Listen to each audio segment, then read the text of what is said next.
Hello and welcome to the lalala special unique hacks and tricks of an awesome method to grind. Before trying these methods, there are actually some prep works which need to be done, and I will be listing 3 of them right here. The first and foremost, you actually must own a Stackhorn familiar to achieve absolute 100% potential of my tricks and hacks, and without the Stackhorn, you won't be able to do half of my methods results. The next task is in need of finding a high-density mob group map area, available and ready to grind/farm at. Preferably, the map has at least 4 to 6 mob groups within a 30-meter attack radius and has at least 1 ranged enemy per group. Not every enemy needs to be within that 30-meter radius, but 1 ranged attacking enemy is a must.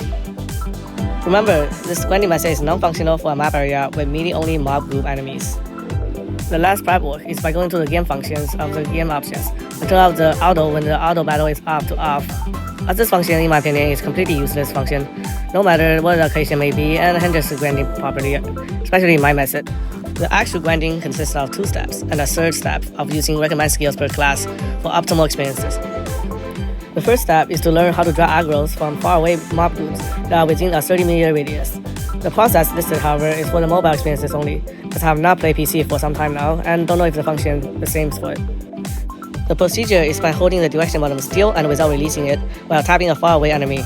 Preferably the enemy is a ranged enemy, but a mini one next to a ranged one within the radius works too. Next, wait patiently until your familiar attacks it and draws its aggro. This might take around 2 to 3 seconds, but it is fairly easy. And if any other familiar is currently casting a skill when you are doing this, you will have to redo the process, as the familiar won't auto when a familiar skill is being casted. Usually ranged attacking familiars are better suited for this auto aggroing process. Remember, all the 3 4-star normal event familiars, such as Total, Boar, etc., are ranged familiars. Once the aggro is successful and a ranged enemy is attacking you, quickly tap on the small crosshair as shown, and without releasing the direction button. Once the aggro is successful, finally, you can check before releasing the direction button that perfect equilibrium is reached and your character is getting an agreeable standing placement. The said perfect equilibrium is to by standing still, not moving, while the character is attacking the mobs. All this while checking around within the 30-meter radius for any other mob groups and aggro, and repeat the same, and go for that equilibrium for every mob group. Now for the second step, which really should be the first step, but I forgot all about it before just now. 1. You need to know how to go to the auto setting by holding the auto symbol. And 2. Please turn the auto battle distance to 3 meters for all classes. Maybe more for ranged characters, but I wouldn't recommend it. 3. Maybe turn the auto battle counter outside the range to off, but maybe on will work too, but I wouldn't recommend it.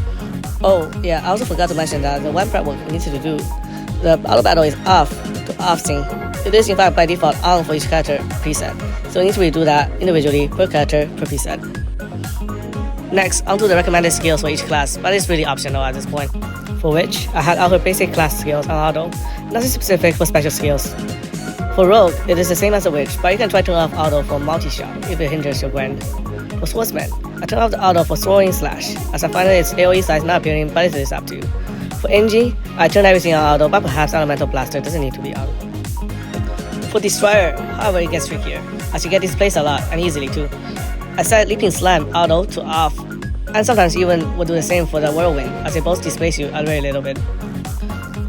And here are some of my afterthoughts for my grinding method. The actual grinding results will be the best for mobs 5 to 7 levels above you, but don't mind your defensive stats, as you might die too quickly before hitting back with pots, and if more mobs were aggroing and attacking you, this becomes dangerous. What's more, this method drains healing pots like crazy, so do prepare for a lot of healing pots. The things that can upset the equilibrium and the character standing placement include the trolls or bystanders drawing away the aggros, dying to the mobs, getting PK'd, and do remember, once the character's standing placement / equilibrium is no longer there, the XP gain will be decreased.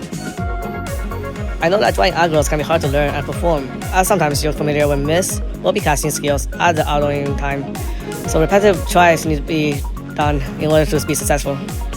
And finally, here as demonstrated, you can use the mailbox screen to use as your positioning / placement tool, and even use it as a screensaver substitute.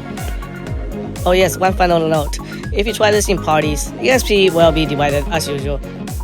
If you like this, please share this to friends, families, lovers, strangers. Anyone basically on Ni No Kuni, and I'll be happy to share more tricks and hacks in the future. Bye.